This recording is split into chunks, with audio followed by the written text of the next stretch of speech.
Ayuara. Buenos días a todos y todas. Un saludo en mi idioma materno, el Miskito, primeramente para iniciar este evento que hoy nos convoca. Hoy nos convoca un motivo profundamente humano y trascendental, la memoria y la exigencia de justicia por las personas desaparecidas en el contexto de la defensa de la tierra, el territorio y los recursos naturales.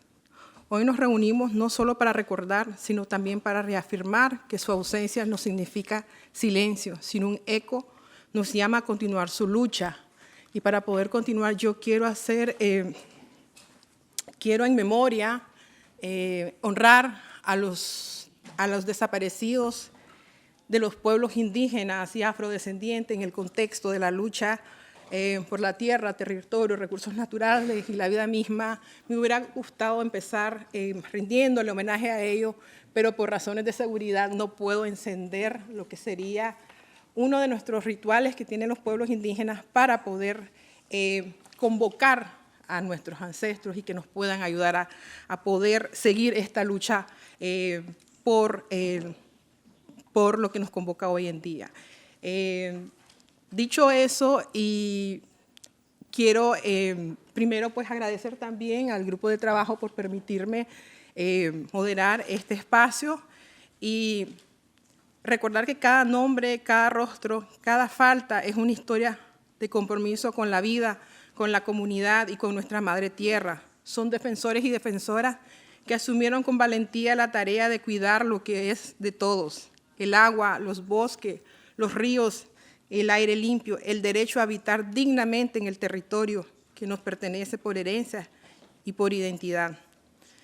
Y por esa convicción hoy nos estamos físicamente con nosotros. Su ausencia forzada nos duele, pero también nos impulsa. Este encuentro es un acto de memoria, pero también de resistencia. La desaparición no es solo una injusticia hacia una persona y su familia. Es una herida colectiva que afecta a pueblos enteros, que rompe el tejido social, que busca sembrar miedo y despojo. Sin embargo, aquí estamos.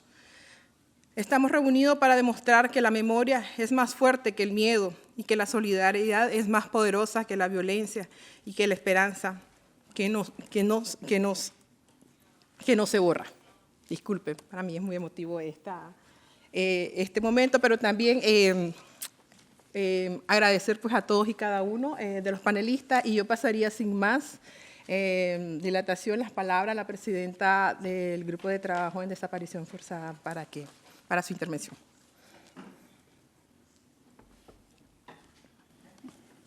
Muchas gracias. And I'm going to follow in English. I would like to thank all of you who are with us today, and to say that today it's part of a journey. This study is a journey that we embarked in more than 1 year ago. When we thought, because of the cases that the working group was receiving, that it was important to look into this issue. And we soon found out that it's a global phenomenon where we received submissions from across the world, from all the regions, and that they only reconfirmed how important and burning this question is. The report we are presenting today has already received a lot of attention, is the result of a collective effort, and I would like to see it as such. In a minute, my colleague Ana Lorena, who has been the pen holder, and I have to thank her publicly for the immense efforts done for this report, will illustrate in depth the contents. But I would like to point out from the outset at least two groundbreaking aspects from what I see compared to other reports, in particular from the working group. We usually focus mostly on enforced disappearances and as perpetrated by state agents. When we deal with this kind of enforced disappearances, obviously state agents are involved, but what emerges clearly is that we also have to engage and look into other stakeholders, business enterprises, financial institutions. This requires to gear up for a different kind of struggle, to look into this from a different angle, and I think that the report contains very practical recommendations, and it's therefore an extremely useful tool. I see the event of today not as the arrival of our journey, it's just a leg of the journey. In the journey, we've been several companions, and I would like to publicly thank the Berkeley Human Rights Clinic, Iberoamericana, la Universidad Iberoamericana de México, for all the help in drafting their report. I would like to extend the gratitude to frontline defenders, Raúl Diego Rivera Hernández and Villanova University, for the help in translating the report, which helps in the dissemination, and to thank Geneva Environment Network that actually accompanied us throughout the preparation of the report. They were with us in drafting, and now they are assisting greatly in the dissemination. I would now conclude just remembering one thing, and I think this is what conveys all of us today. These are not my words, and you most likely are more than acquainted with them. We are only borrowing the planet Earth from future generations.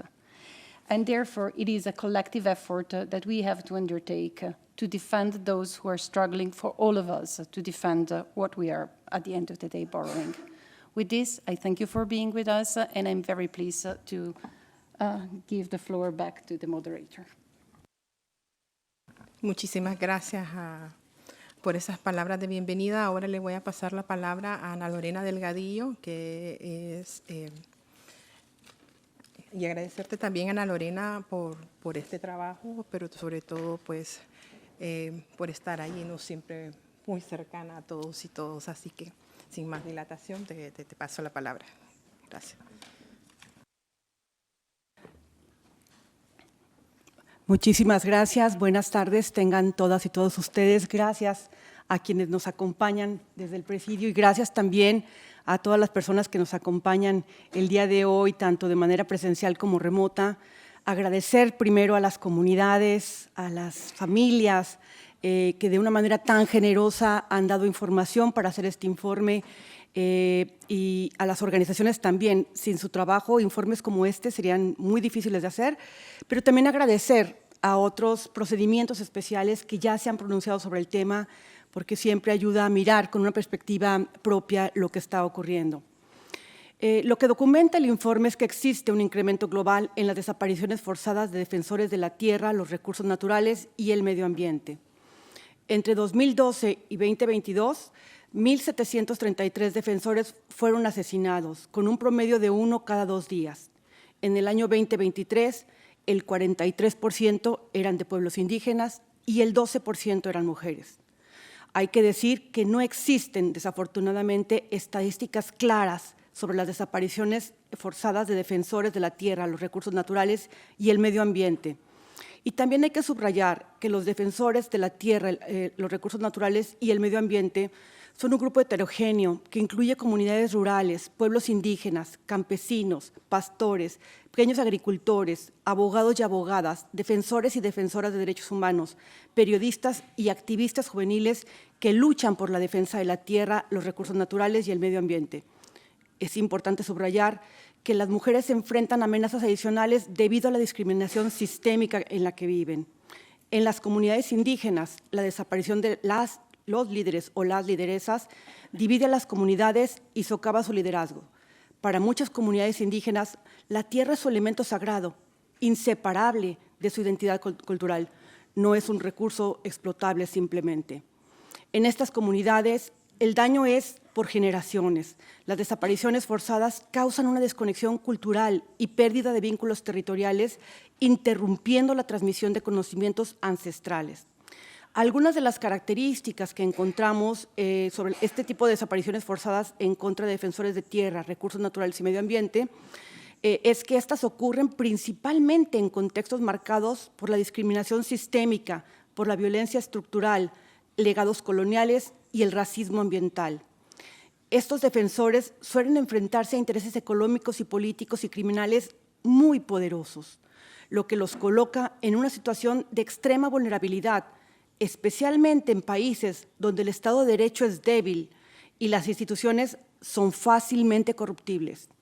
Algunas otras características son que estas desapariciones se dan en un contexto de desigualdad de poder, contexto de discriminación, las desapariciones forzadas suelen ser el resultado de la colusión entre el Estado, empresas privadas y grupos criminales, quienes buscan proteger o incrementar sus ganancias, especialmente en sectores como la minería, la agroindustria, la energía y grandes proyectos de desarrollo. Un elemento que marca este informe es la criminalización.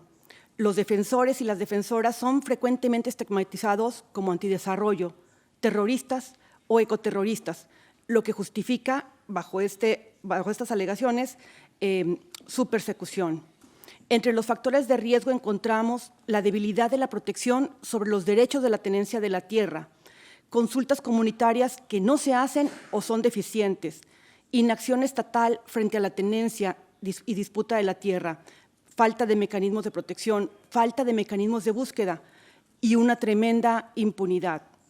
Militarización y la presencia estatal limitada en las regiones es también otro factor importante para que ocurran desapariciones forzadas. Vemos también que la falta de transparencia y rendición de cuentas por parte de las empresas y el Estado es un factor de riesgo. Y algo delicado que encontramos para el grupo de trabajo es que el auge de proyectos de energía renovable y mercados de carbono también han incrementado los conflictos y el riesgo para las personas defensoras. Entre los perpetradores se encuentran agentes estatales, empresas transnacionales, grupos criminales organizados, empresas de seguridad privada, instituciones financieras, terratenientes y colonos, muchas veces actuando en colusión o con la aquiescencia del Estado. En ciertos lugares, y esto es importante subrayar, el crimen organizado, bajo la complicidad o aquiescencia del Estado, ha tomado el control directo de la explotación de la tierra y los recursos naturales, despojando a las comunidades de sus territorios y recursos, cometiendo en ese sentido desapariciones forzadas. Hemos encontrado que las empresas de países desarrollados ejercen en los países del sur global su influencia para modificar inadecuadamente las leyes y políticas a su favor, asegurando condiciones que les permiten operar sin transparencia y sin rendición de cuentas. Hemos encontrado también unas buenas prácticas, por ejemplo, la Directiva 2024-1760 de la Unión Europea sobre la debida diligencia de sostenibilidad corporativa, que exige a las empresas identificar, prevenir y mitigar impactos en derechos humanos a lo largo de toda su cadena de actividades. La mayoría de los países donde ocurren estas desapariciones carecen de marcos legales similares o efectivos. Se deben establecer obligaciones corporativas en materia de derechos humanos. Buenos ejemplos son los marcos jurídicos de Francia y Alemania, que han adoptado leyes extraterritoriales de debida diligencia. Las instituciones financieras internacionales, bancos de desarrollo e inversionistas también contribuyen al riesgo de desapariciones forzadas cuando financian proyectos que no respetan los derechos humanos, creando condiciones propicias para la represión y la desaparición forzada. Frente al actuar de las empresas y agentes financieros, es importante subrayar que la prohibición de la desaparición forzada es una norma de jus cogens en derecho internacional, lo que implica que ninguna excepción es permitida y todos los actores, incluyendo las empresas e instituciones financieras, tienen la obligación de prevenir las desapariciones forzadas contra defensores de la tierra, los recursos naturales y el medio ambiente. La debida diligencia en derechos humanos exige que las empresas evalúen sus operaciones y relaciones financieras para identificar los riesgos de violaciones, especialmente en contextos de conflicto o de alto riesgo. Cuando los conflictos por la tierra o la represión de los defensores son riesgos previsibles, no actuar con la mayor diligencia puede constituir un incumplimiento de sus responsabilidades en materia de derechos humanos en casos de desaparición forzada. Los estados donde están domiciliadas las empresas o tienen su sede también tienen la obligación de cooperar en la investigación y sancionar las violaciones cometidas en el extranjero por entidades bajo su jurisdicción, como lo demuestran los marcos legales de Francia y Alemania. Algunos de los obstáculos que hemos visto que encuentran las y los defensores de la tierra, los recursos naturales y el medio ambiente para iniciar una denuncia por casos de desaparición es, por ejemplo, que muchos de ellos viven en zonas muy remotas donde hay poca, escasa o nula presencia estatal, lo cual les limita completamente el acceso a las instituciones públicas. La falta de documentación oficial, como les decía, es grave que no tengamos cifras claras en todos los países sobre desapariciones forzadas cometidas contra defensores de la tierra, los recursos naturales y el medio ambiente. Hay barreras lingüísticas, culturales, pero también la pobreza es una grave limitante para que las familias puedan contar con los recursos para poder hacer la búsqueda y para poder exigir justicia, y aún así lo hacen. La falta de recursos para enfrentar litigios es otro elemento importante. Recordemos que están enfrentando los defensores de la tierra, los recursos naturales y el medio ambiente a algunos de los actores más poderosos a nivel global, lo cual agrava la situación y la desprotección. El informe hace algunas recomendaciones, las diré de manera muy general porque el comisionado Sow hablará también sobre este aspecto, pero me basta decir que algunas recomendaciones, pues la primera es que los estados tienen que buscar a las personas defensoras de la tierra, los recursos naturales y el medio ambiente inmediatamente. La búsqueda ha sido una de las principales demandas en más de 60 entrevistas que hicimos en las diferentes regiones y también en lo reportado por los informes que pudimos recibir. Es importante también que las medidas que se vayan a tomar no se tomen sin haber consultado e interactuado directamente con las comunidades afectadas. Desarrollar respuestas institucionales, legales y políticas públicas en consulta directa con ellas para garantizar sus derechos sobre tierras ancestrales mediante el respeto al consentimiento libre, previo e informado. Debido a que muchas de estas desapariciones requieren una coordinación entre varios países, ya que las sedes de las empresas están en países diferentes donde ocurren las desapariciones, reforzar la cooperación internacional es fundamental. Es importante también crear equipos especializados con expertos independientes para, por ejemplo, la búsqueda, la investigación y para encontrar medidas holísticas de reparación siempre en consulta con las comunidades afectadas. Los acuerdos comerciales deben prohibir explícitamente las desapariciones forzadas, incluir sanciones por incumplimiento empresarial y exigir consultas con comunidades afectadas. El informe trae recomendaciones muy precisas para la investigación y para la búsqueda, porque nos repetían constantemente las comunidades y los pueblos indígenas. No es lo mismo llevar a cabo una búsqueda en un contexto urbano que llevar a cabo en los territorios donde vivimos, decían. Por eso es que esa búsqueda tiene que ser una búsqueda pensada y también consensuada con las personas que viven directamente en las comunidades. Es importante poner fin a las narrativas oficiales que estigmatizan a los defensores de la tierra, los recursos naturales y el medio ambiente, e incluso la práctica que se ha visto, que se ha documentado también, es el uso del sistema penal en contra de ellos. En muchos de los países encontramos que se les inicia investigaciones alegando que llevan a cabo actos de terrorismo o de delincuencia organizada, por lo cual estamos viendo que las medidas más duras que se han creado en los países se aplican en contra de las poblaciones más vulneradas. Hay algunas recomendaciones también importantes en materia de legislación. Es muy importante contar con marcos normativos locales para documentar y para tener claro todas las obligaciones de transparencia y debida diligencia. Hay recomendaciones también para las instituciones nacionales de derechos humanos que les invitamos a leer. Y hay recomendaciones también muy específicas para empresas. Por ejemplo, que adopten medidas para proteger los derechos humanos y a los defensores de la tierra, el territorio y el medio ambiente, que hagan evaluaciones de riesgo y de conflicto en las zonas de operación, que respeten y lleven a cabo las consultas debidamente con las comunidades afectadas e informadas.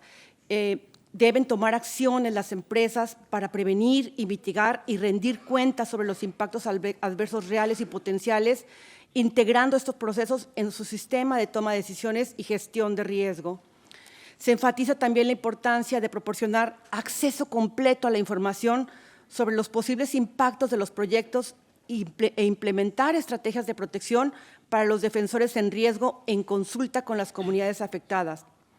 Las empresas deben planificar escenarios para anticipar tensiones sociales, utilizar su influencia para prevenir o remediar impactos negativos y adoptar políticas integrales de derechos humanos, incluyendo cero tolerancia frente a las represalias y frente a las desapariciones forzadas de defensores de la tierra, recursos naturales y medio ambiente.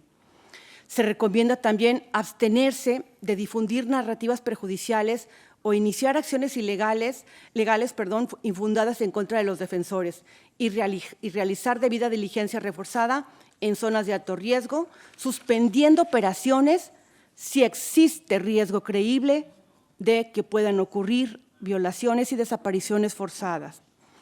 Es importante también tomar las medidas necesarias para que las empresas dejen de contribuir a cualquier violación de los derechos humanos y sobre todo a las desapariciones forzadas y, como decía, utilizar su influencia para mitigar en la mayor medida de lo posible cualquier impacto en las desapariciones forzadas. Por último, como conclusión, quisiera decir que las y los defensores de la tierra, los recursos naturales y el medio ambiente son quienes, por todas las formas posibles, están llevando a cabo la defensa de la vida que habita en este planeta. Están defendiendo nuestros derechos. Por ello, debemos protegerlos y llevar a cabo acciones concretas para prevenir, erradicar, investigar y reparar el daño por las desapariciones forzadas. Nuevamente, muchísimas gracias a todas las personas, organizaciones y también a todos los actores que colaboraron en este informe. Tengo que decir que este es un informe lleno de solidaridad por tantas personas que ante la falta de recursos y la crisis financiera que enfrenta Naciones Unidas, han apoyado en traducciones, han apoyado en difusión, han apoyado en tantas cosas que nos va a ayudar a que este mensaje llegue a todas las comunidades afectadas. Muchísimas gracias.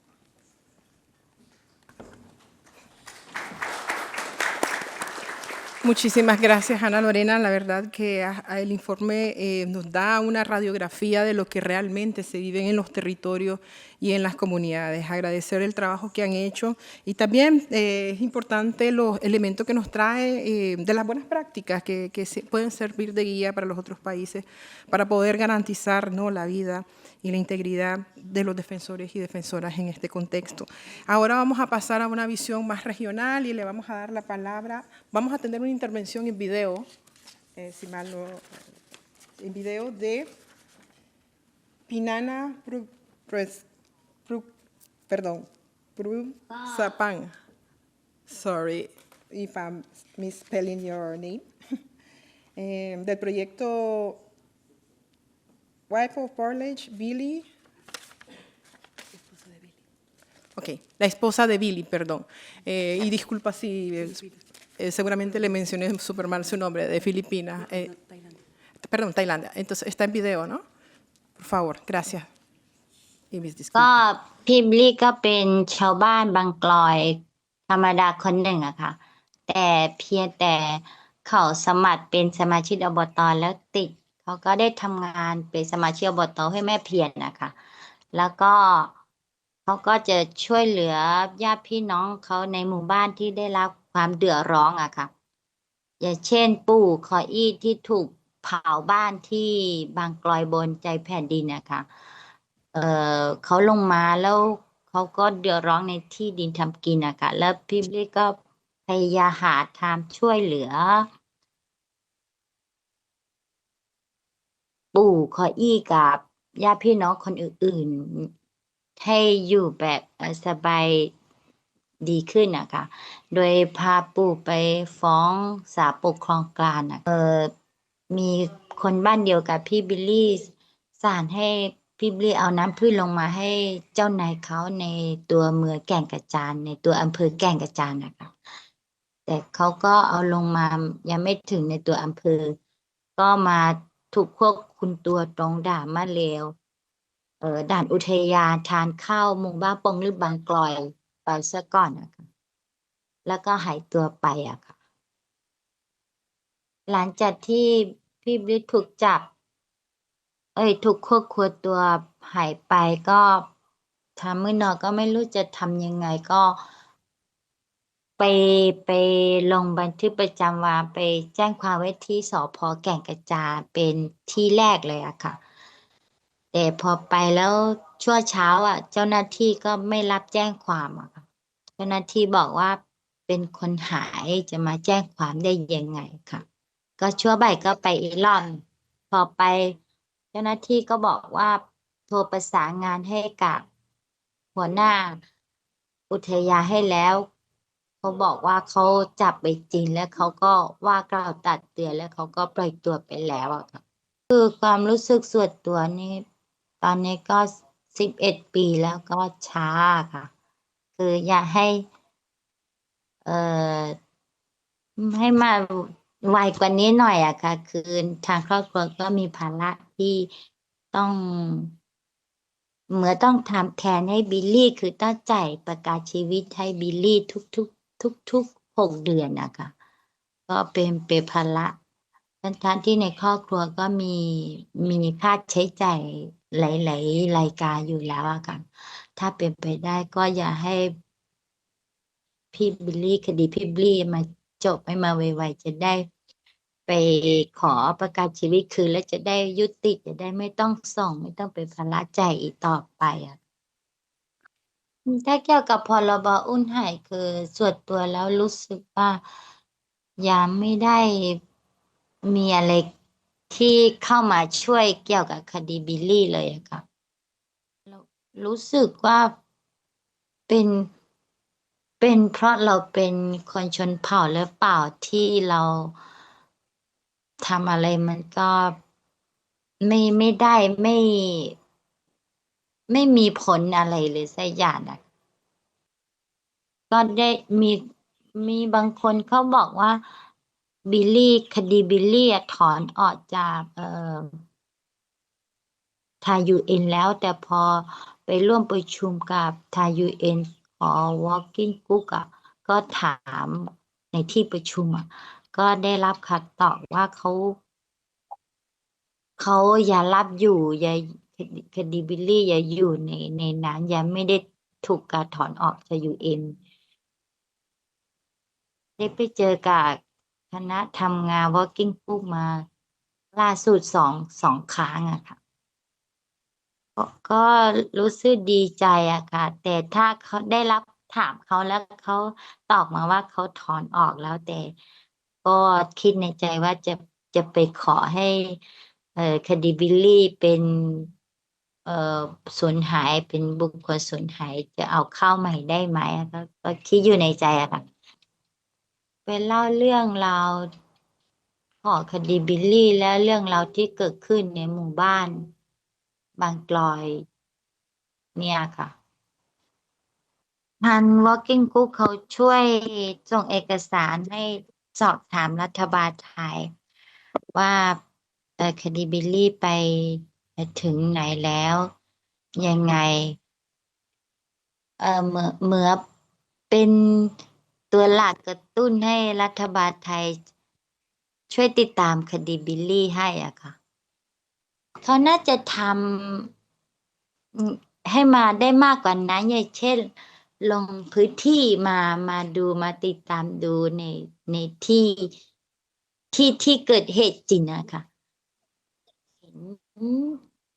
เห็นเรื่องราวสภาพความเป็นจริงจะได้ไม่ต้องไปติดตามในข่าวจากหรือไม่กระทั่งคนอื่นที่เล่าต่อฟังกันนะคะ เด็ดทุกคนที่เคสทุกเคสที่เกิดขึ้นอยากจะให้ลงมาดูด้วยตัวเองในพื้นที่อะค่ะ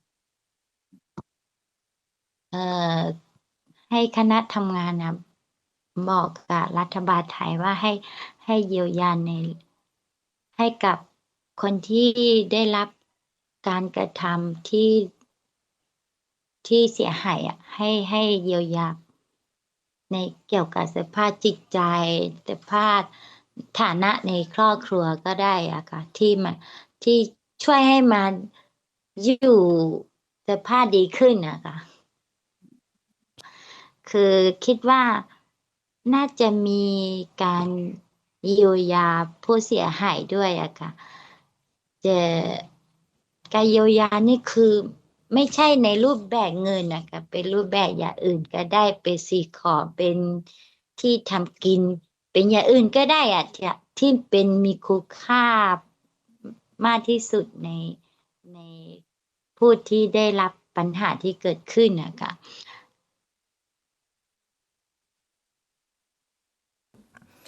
Muchas gracias a Pinama Prukepsan, esposa de Billy. Bueno, esto también nos representa un poco el reto del idioma, ¿no? Billy era un activista medioambiental y comunitario de Karen en Tailandia. Quiero reconocer especialmente a la familia de las personas desaparecidas, su fortaleza, su persistencia en la búsqueda de su dignidad frente al dolor son una lección de humanidad para todos nosotros. Gracias por permitirnos acompañarlos, por abrirnos el corazón y mostrarnos que la lucha por la verdad y la justicia es también una lucha por la vida misma. Ahora quiero pasarle la palabra al excelentísimo Su Excelencia Michel Servonet de Urso. Es el jefe adjunto de la delegación de la Unión Europea ante Naciones Unidas, con 30 años de experiencia en la diplomacia, construcción de paz y cooperación internacional. Ha sido embajador de la Unión Europea en Arabia Saudita, Somalia y Yemen, donde contribuyó a negociaciones para los acuerdos políticos anteriormente dirigidos, la estrategia de cooperación internacional de la Unión Europea en el Servicio Europeo de Acción Exterior. Tiene la palabra, Su Excelencia. Buenos días a todos. I wanted, first of all, to thank you. I mean, I've been asked to speak about the EU Corporate Sustainability Due Diligence Directive that was already mentioned here. But before that, perhaps we should slightly zoom out. And I wanted really to thank both the organizers of this event, but especially many of the human rights defenders which are here, the environmental defenders which are here. I mean, you are facing huge challenges. Enforced disappearances constitute for us an extreme form of attack against you. And in many cases, it actually can be prevented through advocacy. I mean, there are a number of examples which have already been raised, the diplomacy, protection, and relocation measures. From our side, we are fully committed to support you, and I really mean it. It's not only in words. We have a number of tools that we are mobilizing to champion your plight globally. First of all, we have our network of delegations globally, which should be your first port of entry. If you have any concern, any issue that you want to discuss, because we have bilateral dialogues with a range of countries. I mean, just to mention, just last year we had with Brazil, with Philippines, with Saudi Arabia, South Africa, China, a number of them. But we are also putting resources in support of human rights defenders. We have a program over 5 years of about 30 million euros to support them. And we have, so we are, let's say, a significant donor in the field. And we have a mechanism, which I just want to publicize a little bit here, called Human Rights Defenders Mechanism, Protect Defenders. And it's very much set up to support, assist HRDs at risk, their families, and we're following a global, holistic approach, which includes relocation, training, capacity building, and these are very much for those, I would say, in the front line. Now, to move on the Corporate Sustainability Due Diligence Directive, it sounds something very bureaucratic, but it's actually quite an effective and operational tool, which we are trying to put in place. Almost a year ago is when we launched it. And in a nutshell, the EU has developed for the first time corporate sustainability policies for businesses to enhance protection of environment and human rights. So businesses are accountable and in the EU and beyond. And we're reaching now the, let's say, the final stage of the legislative process, and which should end of this year. So by this event raising, I would say, attention, I think it is very timely. I think this would end, I hope, a period of uncertainty. Now, what is the contribution of this directive to you out there, environmental rights defenders? I mean, first of all, it allows to pay close attention, and I listen closely what was said, to environmental and land defenders standing up for their rights in front of businesses, be it on resource extraction, agriculture, or other activities that can lead to enforced disappearances. The directive also includes provisions for the protection of the defenders themselves. It recognizes also, I think it's important, their critical role as individuals and groups, the role that they play in safeguarding environmental rights, and it emphasizes the importance of their protection. In the context of corporate activities, I just want to emphasize that. I think more specifically, the legal framework requires companies to assess and address risks related to human rights and environmental impact throughout their supply chains. So this is very much a game changer. It includes considering safety and rights of environmental defenders. Businesses are encouraged to take measures to prevent and mitigate any adverse effects on yourselves, on the defenders, that may arise from these operations. The directive also underscores the importance of stakeholder engagement. So, all of you have to be engaged with companies, particularly when you're affected, also the local communities, which are vital, and of course, and environmental defenders. This is very much part of the due diligence process. The engagement ultimately aims to better identify risks and develop strategies to protect individuals who might be threatened or harmed due to corporate activity. So it was mentioned, I think, as a good practice, a best practice, but we have to really implement what's mentioned there. I think that is the challenge is on us, and I think the aim will be to hopefully create a safer and more accountable environment for environmental rights defenders, recognizing also your contribution to sustainable corporate practices and the protection of the environment. So it's very much a two-way process. Thank you very much again.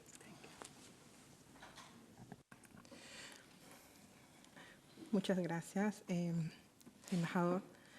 Ahora tengo el honor de pasarle la palabra a Miriam Miranda. A Miriam Miranda, quien es una lideresa garífuna de Honduras, comprometida con la defensa del territorio, de la tierra y los recursos naturales, y sobre todo de los derechos culturales de su pueblo. Como coordinadora de OFRANEP, lidera esfuerzos legales y comunitarios frente al desplazamiento causado por desarrolladores narcotraficantes e intereses respaldados por el gobierno. A pesar de amenazas, detenciones, secuestros, continúa luchando por la sobrevivencia del pueblo garífuna, con casos actualmente ante la Corte Interamericana de Derechos Humanos. Para mí es un honor darte la palabra, Miriam. Tienes el micrófono. A todos, todas, muchísimas gracias por darnos el espacio. Le damos las gracias también al grupo de trabajo, sobre todo, en primer lugar, por poner sobre la mesa el tema de la desaparición forzada y su relación con las tierras y territorios y la lucha de los territorios. Creo que eso es un hito en la historia sobre el tema de la desaparición forzada, porque hay muchísima gente que desaparecen, que no tenemos datos, que no tenemos información de gente que está en los territorios, en las comunidades, y realmente es a nivel de toda América Latina. Yo solamente quisiera acotar algunas cositas. Una, que en el caso de Honduras, este caso que nos ocupa para venir a hablar un poco hoy sobre el tema de nuestros hermanos, Snyder, Milton, Swami, Gerardo, fueron sacadas de su casa durante la pandemia, donde había absolutamente toque de queda, que nadie podía salir. Aparte, solo podían salir y circular las fuerzas de seguridad. Ese es un hecho que hay que tomarlo en cuenta. Y por eso creemos y estamos plenamente convencidas de que el Estado es responsable de esa desaparición forzada. Y hoy han hablado del informe, le han presentado en el informe toda la estrategia, porque construyeron una leyenda para decir que nuestros hermanos son narcos, que eran narcos. Uno de ellos, el presidente del patronato de la comunidad de Triunfo La Cruz, Snyder Centeno, abogaba, exigía el cumplimiento de las sentencias de la Corte Interamericana sobre el pueblo garífuna y sobre su comunidad.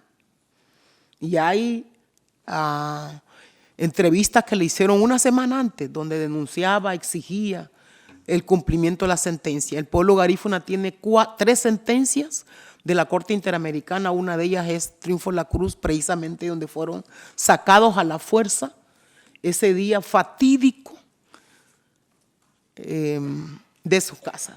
Hoy tenemos aquí una compañera, hermana de uno de los desaparecidos, de Milton.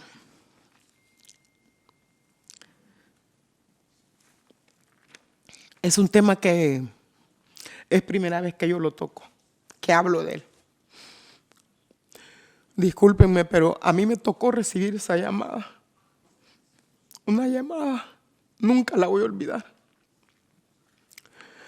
Nunca la voy a olvidar porque realmente la desaparición forzada es para generar dolor, terror, para destruir el alma, el corazón. No solamente de las familias, también de las organizaciones, de las comunidades. Romper ese tejido social que nos fortalece en la lucha. Triunfo de la Cruz se convirtió en un experimento político en Honduras. El pueblo garífuna nunca había tenido desaparición forzada de esa manera. Han desaparecido mucha gente, y lo que ha generado lo que generaron hace 5 años no tiene nombre.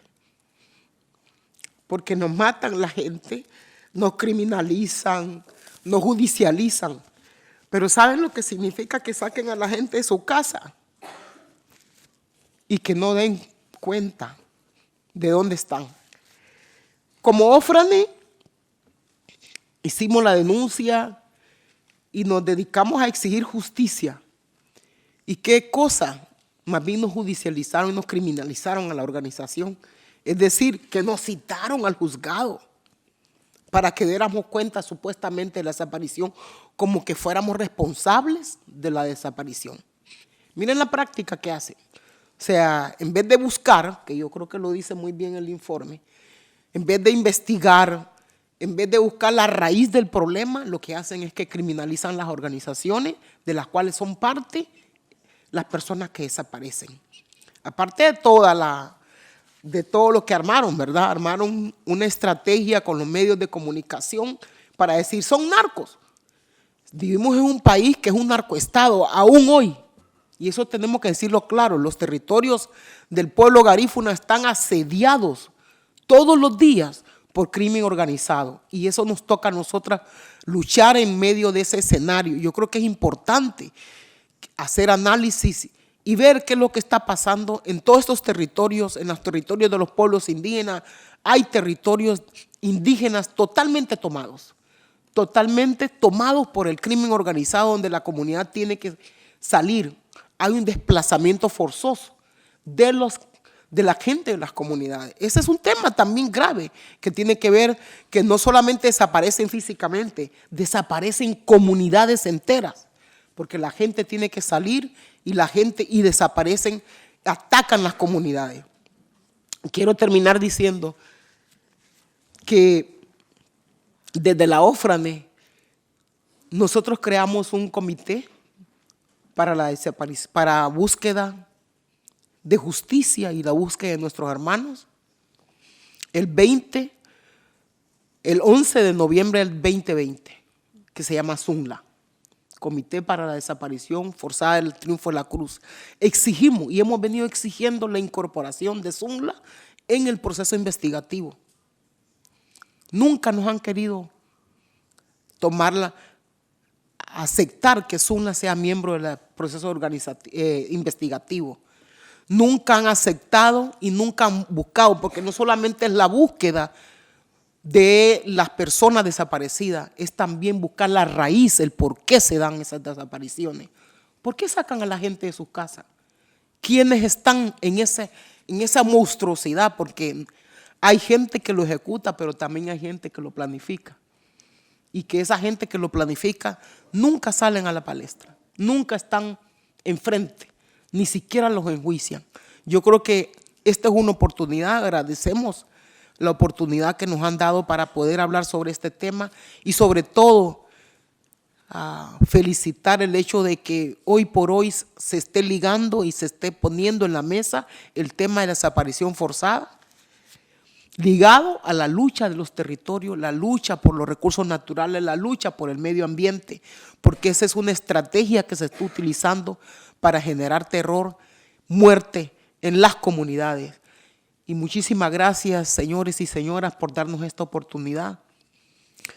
Y además también decirles que este es un tema muy doloroso para nosotras y a veces el silencio y a veces uno tiene que olvidar en ese momento ese dolor para poder seguir luchando. Muchísimas gracias.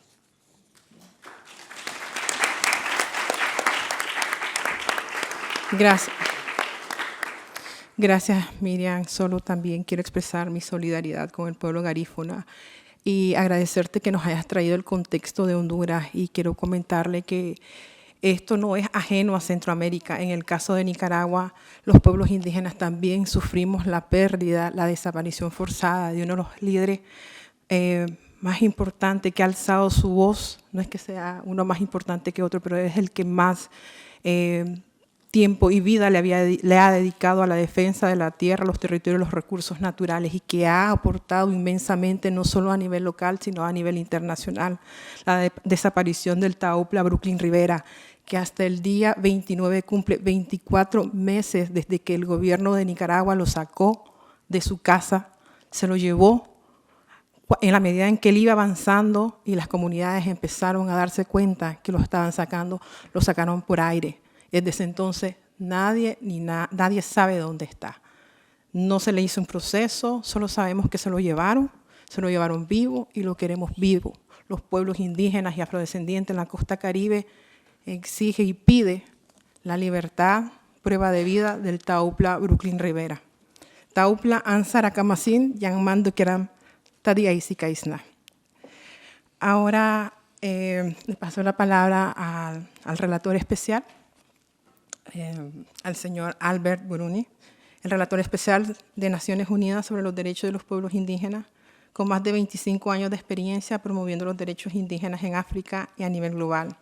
Es originario de la República Democrática del Congo, tuvo un papel clave en la adopción de la Declaración de las Naciones Unidas sobre los derechos de los pueblos indígenas y ha trabajado con la ONU, con la OIT y con la Comisión Africana. Tiene un doctorado en Derecho de los Derechos Humanos y ha publicado ampliamente sobre temas indígenas. Es un honor tenerlo aquí en el panel y compartir contigo. Albert, tienes la palabra. Thank you, Madam Chair, and thank you for being so generous on your presentation. I want to thank the organizer of this event for inviting me to this important discussion. It's really a privilege to be here. I also want to thank the working group particularly for really paying a due attention to indigenous people's rights. I went through the report very, very quickly, and I could see, and that's my first point for this. It does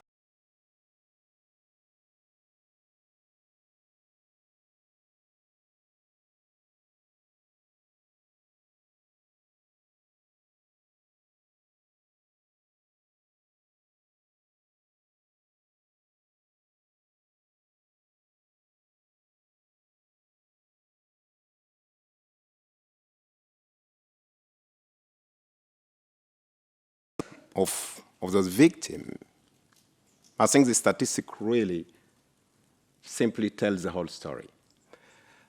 So it's for somebody like me who's mandated to keep track of how indigenous people's rights are protected and provided for, you can't ask for a better tool.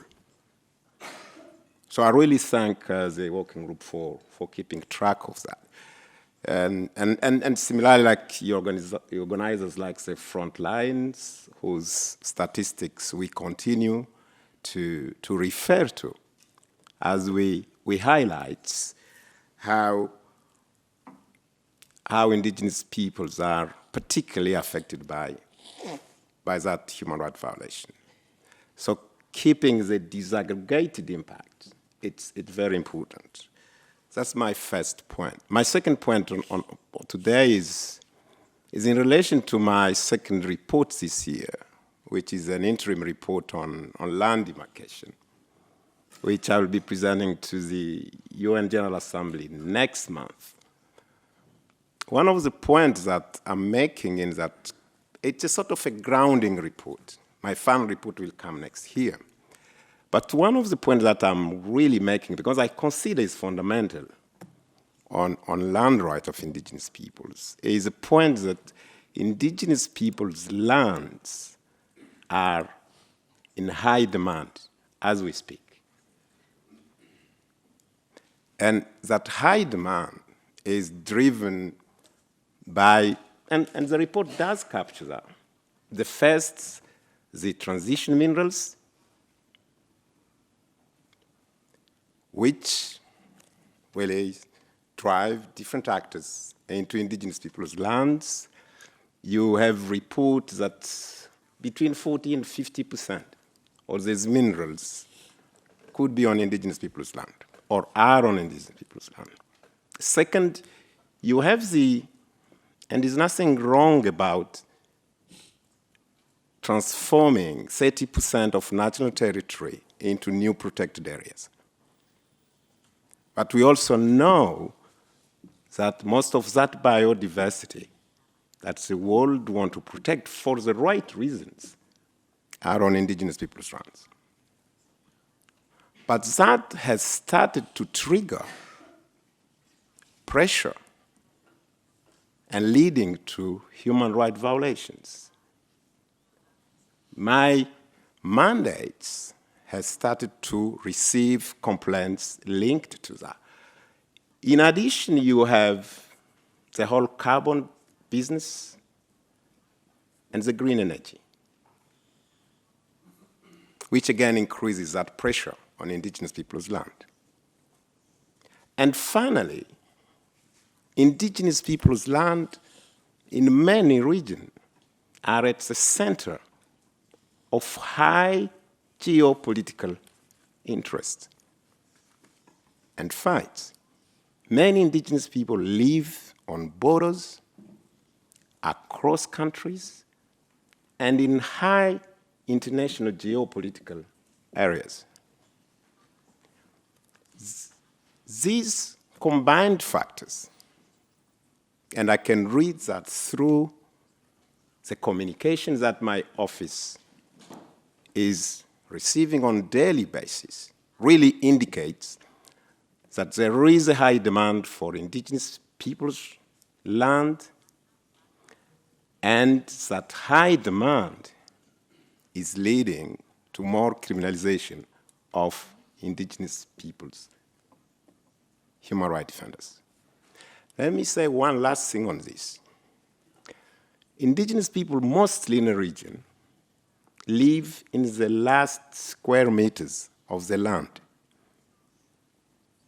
because for decades they have been pushing back every time states, other communities, private sector wanted land. They have no land to push back to. It's also something I'm putting in my report, and it explains why there is more tensions between indigenous peoples and state. Because when there is nowhere to push back to, the only option that indigenous people have now is to react. And there are increasing number of reaction. State will call it negative reactions whatsoever. But it is important that states take into account. My last point is really to encourage the working group to keep tracking and to keep this approach of generating disaggregated data on how indigenous people are particularly affected by these specific human rights violations. I sincerely, as I said, for those holding a mandate like mine, you can't ask for better. It's a perfect advocacy tool. It is absolutely important because it's evidence-driven, it's backed by research, and it's critical for engaging states on the way forward. Thank you.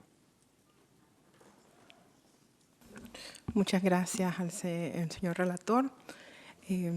Los pueblos indígenas y afrodescendientes que defienden la tierra no solo resisten por sí mismos, lo hacen también por el bien común. Defender un río es defender el agua de todos y todas. Proteger un bosque es asegurar el aire que respiramos. Cuidar el territorio es preservar la vida de las generaciones futuras. Esa es la grandeza de quienes hoy recordamos. Su entrega, su generosidad fue por amor y la vida y por la dignidad de los pueblos.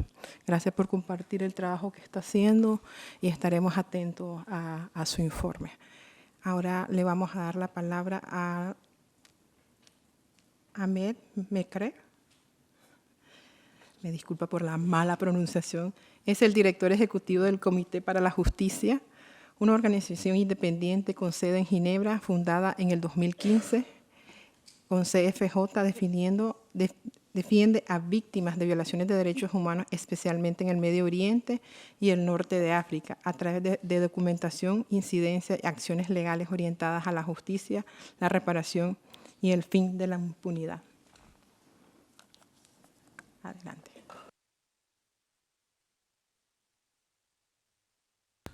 Thank you, moderator. First of all, our support to Mariam for your work and for our colleagues in Honduras, all our support from my heart. Distinguished colleague, moderator, and our colleagues from working group, thank you very much for this opportunity. The thematic report we are launching today clearly show how enforced disappearances is increasingly used against land, natural resources, and environmental defenders, often in context of systematic discrimination, weakened rule of law, and powerful economical or political interest. From our work at Committee for Justice, I can confirm that these patterns are not abstract trend, but lived realities in Egypt, Sudan, and across the Sahel countries as well. In Egypt, the situation in North Sinai examples of these issues. Our documentation show that enforced disappearances has been systematically linked to the forced displacement of entire communities in Rafah and Sharm el-Sheikh and Sheikh Zayed, as a part of this so-called buffer zone and the military operations. According to our joint work with Sinai Foundation for Human Rights, more than 100,000 people have been displaced and documenting the demolition of at least 12,000 buildings and thousands of hectares of farmland between 2013 and 2020. At CFJ, we have documented cases of individuals who were forcibly disappeared because their work documenting the violence against the indigenous people in North Sinai. against the forcibly displaced and accused of supporting armed groups simply for being present in the conflict zone. One striking example is the human rights defender Ahmed Hamza, who has been missing for 1 year now. He was arrested in 23 of September 2024 without any information about his fate till now. In addition, in military case number 80 of 2023, 62 civilians from Rafah and Sheikh Zayed were sentenced to 3 to 10 years in prison simply for demanding their right to return to their land. This aligns with what the report described branding local communities and defenders as a terrorism or anti-development to justify enforced disappearances, forced displacement, and repression. In Sudan, since the outbreak of the conflict in April 2023, enforced disappearances has escalated dramatically. Together with our partner, we have documented and monitored hundreds of cases of missing persons, particularly from the Masalat,For, and Zagawa communities in Darfur. These groups were defending their land and resources for forced seizure and displacement, and they become targeting of killing, kidnapping, and enforced disappearances. In these cases, the absence of state didn't mean safety, it meant silent approval of what was happening. Across the Sahel countries, human rights defenders face a range of component risks. They are caught between armed groups and state security forces. In areas rich in natural resources, but with weak state institutions, communities that speak out against the unfair use of their land and resources are often met with threats, kidnapping, and disappearances, while these responsible go unpunished. This reflects exactly what the report described about the serious risk in conflict-affected regions. The report sets out the patterns clearly: stigmatizations of defenders, complicity of state authorities, and structural impunity. From our work in Egypt, Sudan, and Sahel, we see exactly the same. What is needed now is not only recognition, but action. The criminalization of enforced disappearances in national legislation in line with international standards, accountability for perpetrators, including state agents, but also businesses and the financial institutions that benefit from forced displacement and land seize, and above all, the protection of defenders. Because these who defend land and the environment are not only protecting their own communities, but safeguarding our collective future. We must ensure that their struggle is not silenced through disappearances, but honored through justice. Thank you. Thank you. Ahora vamos a tener un video de la señora Alejandra Gonza, ejecutivo director. Vamos a tener un video, ¿no? Sí. Perdón. Sigo double checking. Bueno, vamos a tener un video de Alejandra Gonza, es directora ejecutiva y presidenta de Global Rights Advocacy. Es una abogada argentina de derechos humanos que lidera el trabajo jurídico de la organización con amplia experiencia en organizaciones internacionales y representación de víctimas en casos de derechos humanos.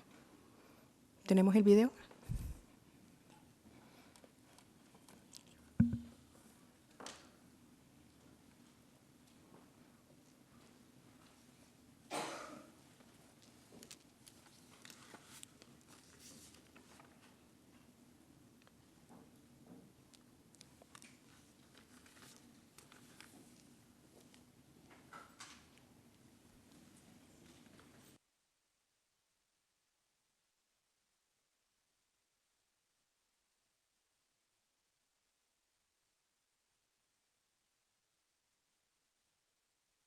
Si no tenemos el video listo, podemos avanzar con Idrissa Show.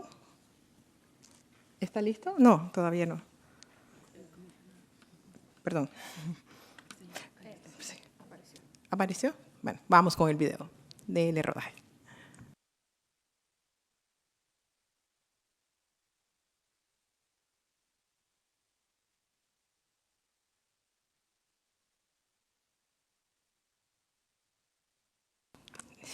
Vamos a darle la palabra al honorable comisionado Idrissa Sow de Senegal, forma parte de la Comisión Africana de Derechos Humanos.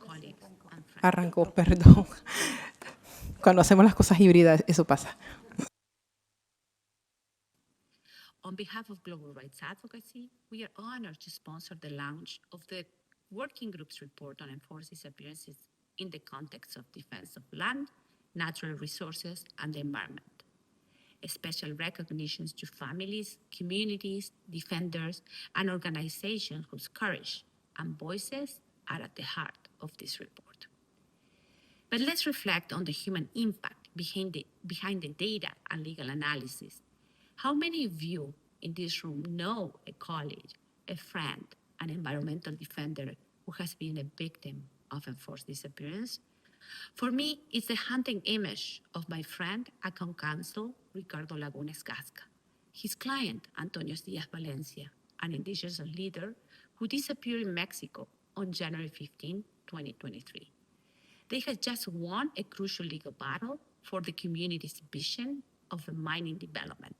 They haven't been seen since. The full plan for their disappearance, including the alleged role of the European corporation Ternium and security forces in a cartel-dominated region, remains secret. Their cases and the reality that some of you may have raised your hands are why we are here. The report highlights the systematic failure of shared and differentiated responsibility, a three-legged stool concept it urges us to address. First, the states where these crimes occur. Mexico is one of the most dangerous countries for environmental defenders.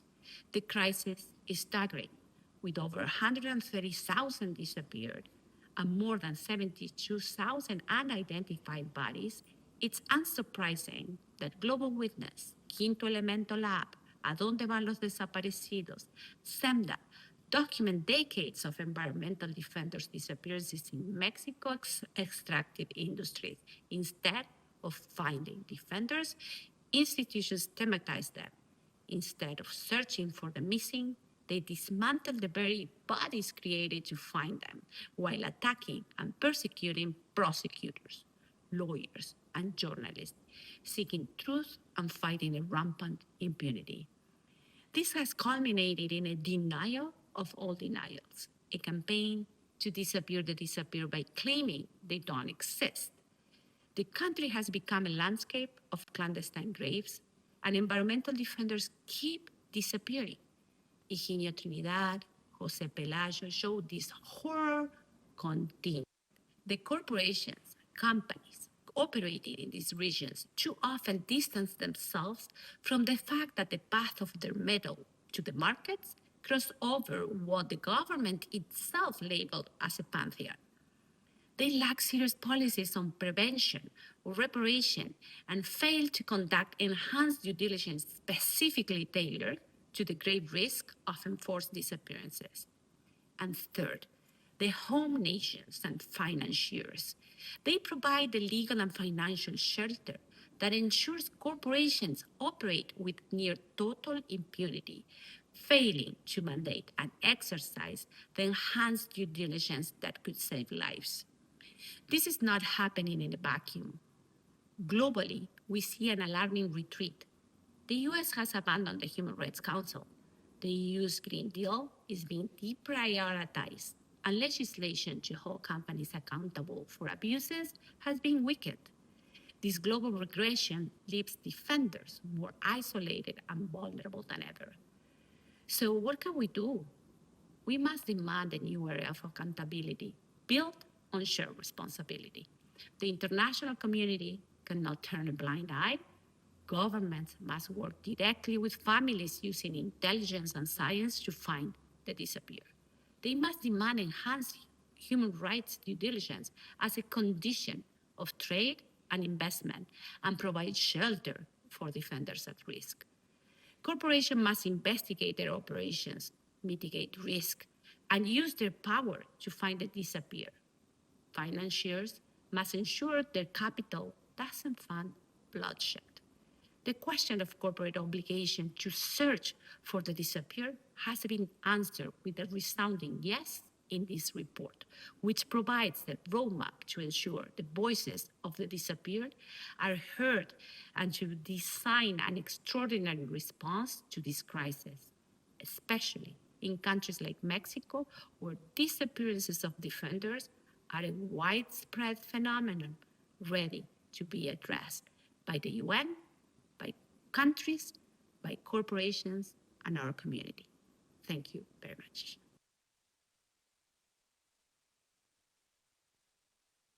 Muchas gracias, Alejandra, por compartir con nosotros la experiencia en el caso concreto de México y la ruta que señala el informe en relación al caso antes señalado.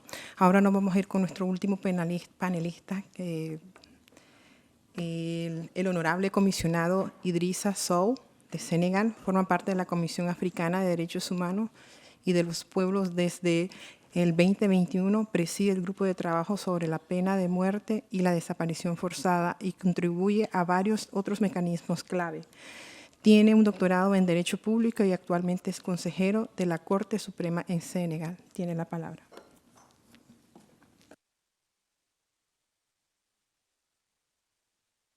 Madame la présidente de séance, mesdames et messieurs, je voudrais à l'entame de mes propos dire tout le plaisir que j'ai à venir colloquer avec vous sur des sujets d'une grande importance. Je remercie le groupe de travail et le félicite également pour ce travail remarquable, pour cette étude remarquable. Alors, je dirais d'emblée que vous avez présenté une étude qui est à la fois utile, opportune, et pour aller plus loin dans la caractérisation, je dirais, vous avez présenté une étude bien à propos. Ce qui me permet de le dire, c'est les différents axes que vous avez présentés, Madame Delgadillo. Dans votre rapport, vous avez proposé une analyse des facteurs de risque et de vulnérabilité en rapport avec la question des disparitions forcées.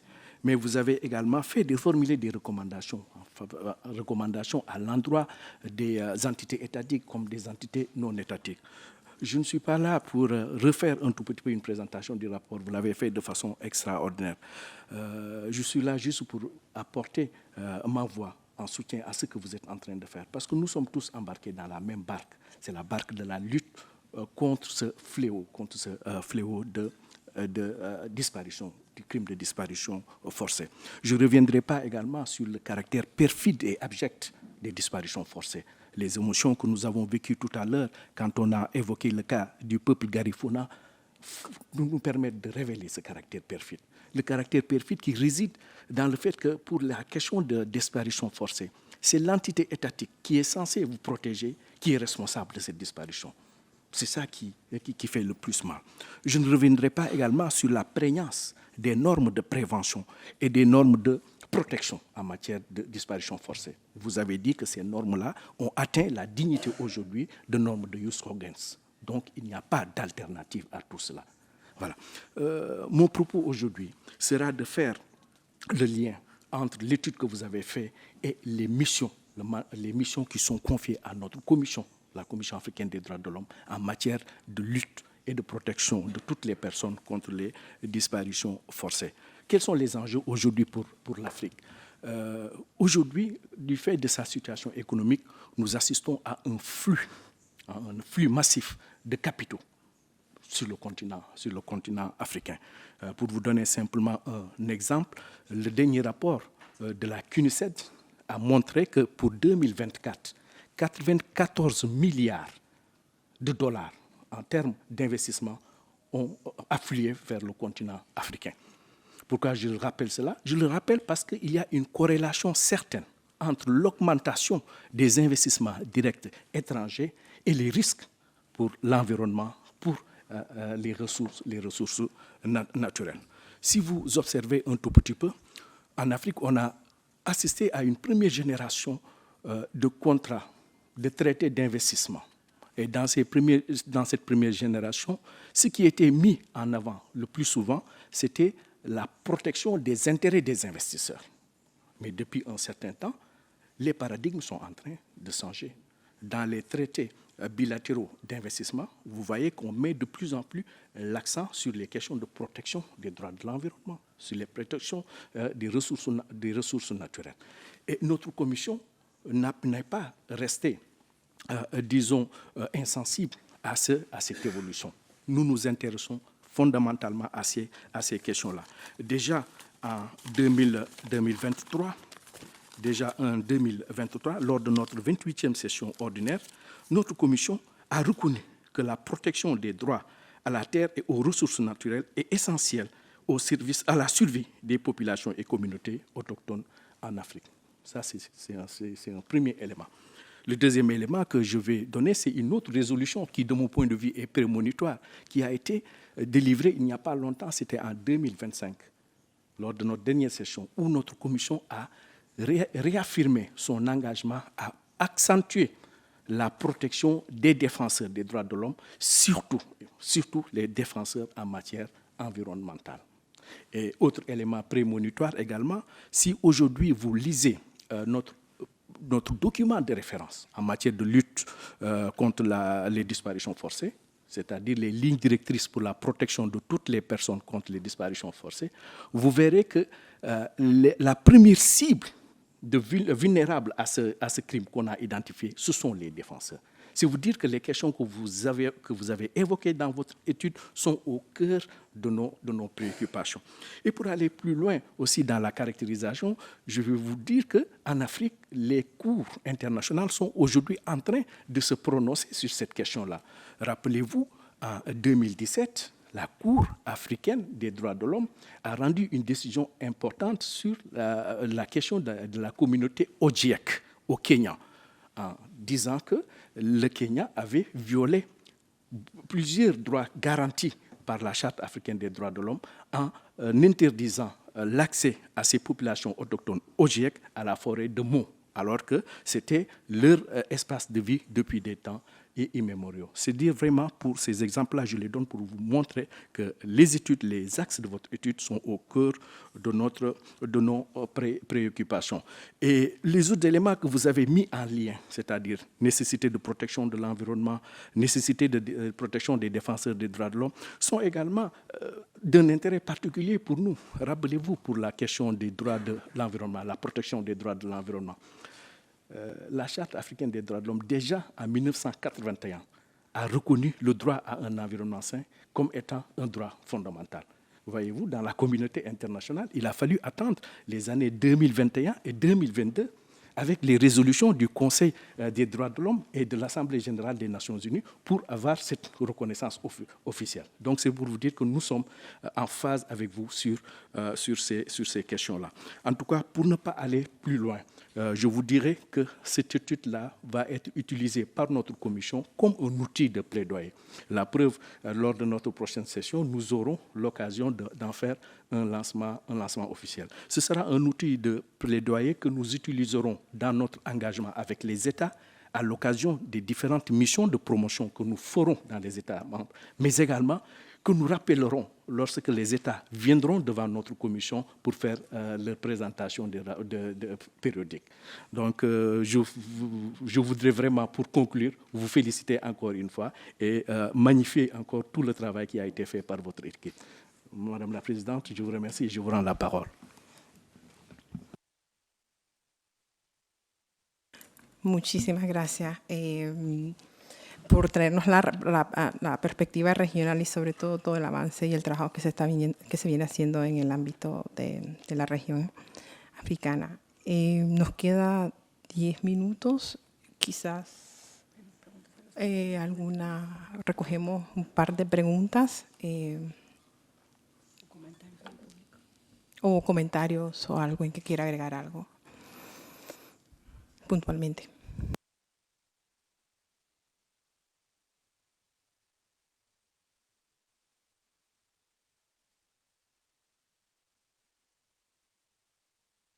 Adelante, Olnar. Yehanaina Winnie Guajeno. Bueno, primero que nada felicitar al grupo de trabajo por tan amplio reporte.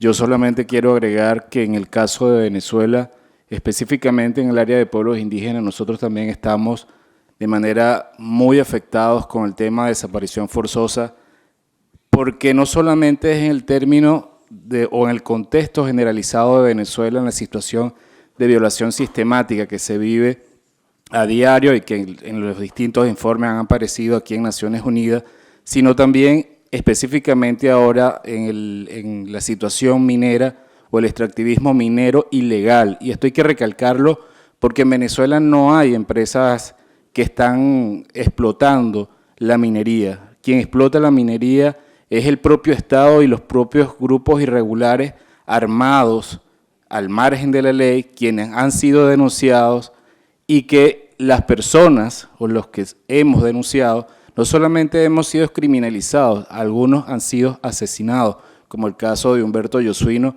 quien hasta la fecha de hoy todavía no tiene justicia. De igual manera, distintas masacres en el contexto de pueblos indígenas, como el caso de Cumaracapay, que abrió el amplio espectro en el capítulo de pueblos indígenas en el año 2019.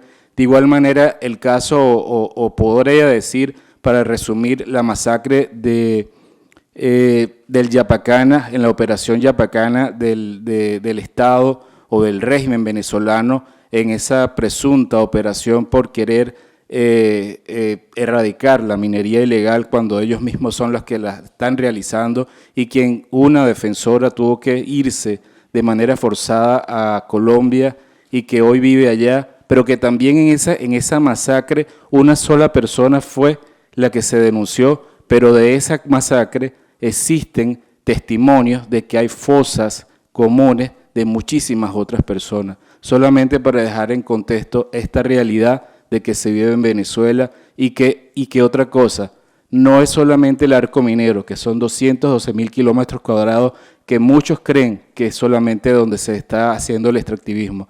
En Venezuela son 3 estados con población, en este caso son 6 estados, pero son 6 estados de la Amazonía, que es Amazonas, Bolívar y del Tamacuro, y en ellas 3 son el 51% del territorio nacional, y ahí me acoge lo que decía el relator especial de pueblos indígenas, donde existe biodiversidad y no solamente existe, en este caso, minerales, sino existe agua dulce y muchas otras cosas más que nosotros, los pueblos indígenas, hoy por hoy protegemos, y si denunciamos, nos silencian o nos asesinan. Muchas gracias.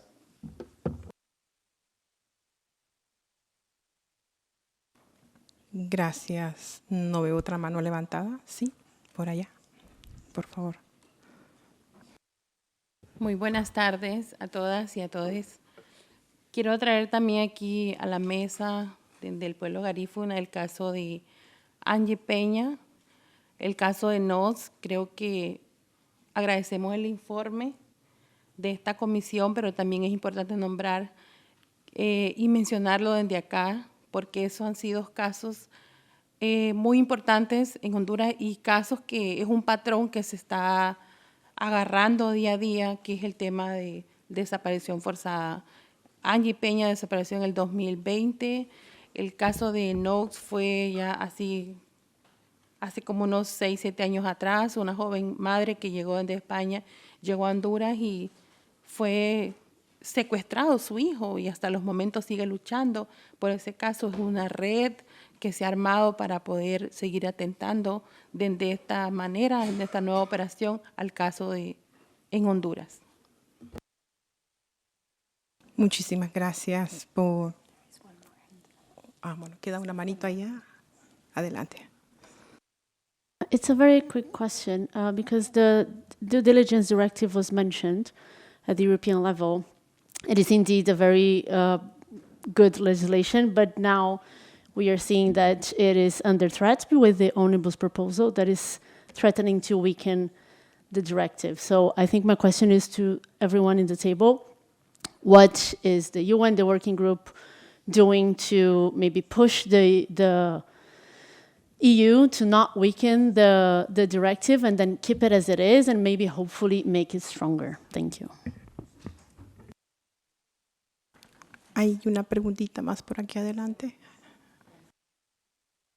Hola, buenas tardes todas y todos. Muchísimas gracias por la presentación y el informe. Yo vengo de parte de Global Witness, que documentamos casos de asesinatos y desapariciones forzadas de defensores y defensoras.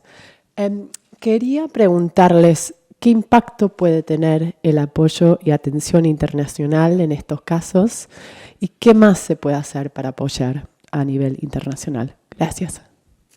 Muchísimas gracias. Quizás darle la palabra a Ana Lorena para responder puntualmente.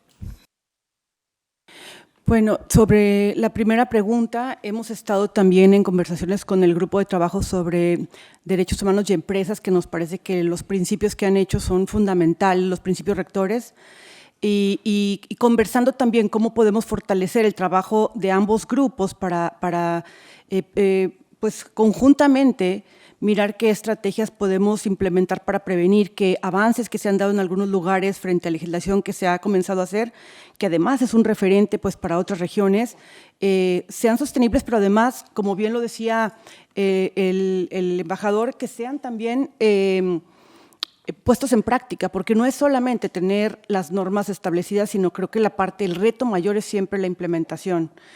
Y yo creo que para la última pregunta, además de agradecer muchísimo todo el apoyo de Global Witness para este informe, para este evento, yo creo que yo vería el tema de la solidaridad desde muy diferentes espacios. Yo decía al principio que este es un informe lleno de solidaridad, primero porque hubo muchas personas que de manera voluntaria, por ejemplo, ayudaron a hacer las consultas regionales, porque un informe como estos requiere pues, que estemos en el terreno, que vayamos al terreno a ver cuál es la realidad de las poblaciones sobre las cuales estamos tratando de proyectar las problemáticas. Entonces hubo mucha solidaridad de organizaciones de la sociedad civil para esto en todas las regiones.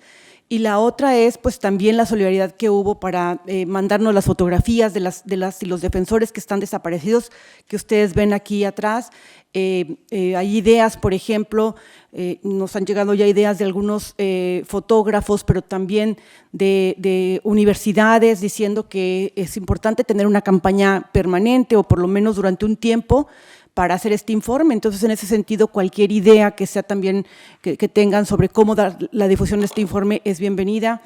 El informe por parte de Naciones Unidas salió solamente como informe oficial en inglés, pero gracias a la solidaridad de algunas agencias de financiamiento, pero también a universidades y Frontline Defenders, el informe está ahorita en español, francés, portugués y thai. Y creo que la idea sería que pues cada uno de los pueblos indígenas pueda tener el informe en su propio idioma, porque es importante que esa es una manera también de apropiarse pues, de esta colección, digamos, de buenas prácticas, pero también de retos. Entonces, creo que aquí las muestras de solidaridad son amplias. Ha habido ya, por ejemplo, pues también aquí contamos con el comisionado Sow, que abrió la invitación para que veamos cómo presentamos el informe en la Comisión Africana. Entonces, creo que también eso es muy importante porque nos va a ayudar a acercarnos a la región. Hay también un ofrecimiento de presentar el informe en la Comisión Interamericana de Derechos Humanos. Si se abre un espacio en la europea, pues también es muy bienvenida. Y ha habido ya también invitaciones de algunos países para que vayamos y presentemos el informe. Entonces, es una manera de recordar, pero también de hacer presentes las voces pues las voces más importantes, que son de las y los defensores, de quienes están defendiendo la tierra, los recursos naturales y el medio ambiente. Y creo que a veces acciones pues, que son muy simbólicas, simplemente compartir la información, acudir a manifestaciones que a veces hay para su defensa. Hay muchas formas de mostrar solidaridad con estos grupos. Gracias. Muchas gracias, Ana Lorena. Un minuto. Because there was a genuine question and concern on I think it's referring to the so-called omnibus bill on the on the corporate sustainability due diligence, the directive, it's because we are trying to reduce overlap and simplify things for European business. I'll be very honest with you, and because we are in a very competitive environment, but at the same time, it will be essential to preserve the environmental objectives and also upholding human rights. So I think we have to achieve an appropriate balance. Simplification cannot imply, let's say, a watering down of the human rights and environmental aspect. I think that will be the key of it, and I think your point is well taken, and I think we will work on it. Really appreciate it was raised here. Thanks. Muchísimas gracias. Bueno, ya llegamos casi al final. Solo quiero terminar diciendo que con el lanzamiento de este informe nos corresponde renovar un compromiso colectivo, el de no normalizar el silencio, el de acompañar a las familias, a las comunidades que buscan a sus seres queridos, el de exigir verdad, justicia y el de proteger a quienes defienden el derecho más esencial de todos, el derecho a la vida en armonía con la tierra. Que esta reflexión sea también un llamado a que cada uno y cada una de nosotros encuentre un modo de sumarse a estas causas, ya sea desde la acción política, desde el acompañamiento social, desde la investigación, desde la educación o simplemente desde la empatía activa que nos impide mirar hacia otro lado, porque el cuidado de la tierra y de quienes la defienden no es responsabilidad de unos pocos, es una tarea colectiva, una deuda con el presente y con las generaciones que vendrán. Recordemos siempre, no habrá paz mientras persista la desaparición y la impunidad, no habrá democracias mientras se silencien a quienes defienden a los bienes comunes y no habrá futuro posible si seguimos permitiendo que se arranquen de raíz a quienes luchan por la vida. Finalmente, agradecer a los coorganizadores, a Global Witness, a la Clínica de Derechos Humanos de la Universidad de Berkeley, a Global Rights Advocacy, Frontline Defender, muy agradecida con Geneva Environment Nature. Gracias a quienes nos están viendo en la transmisión y sobre todo a las familias y a las organizaciones que han podido ser el elemento fundamental en estos procesos. Y no quiero terminar sin pedir también la solidaridad para el pueblo mijito y la desaparición del Taupla Brooklyn Rivera. Gracias. Tinki Pali.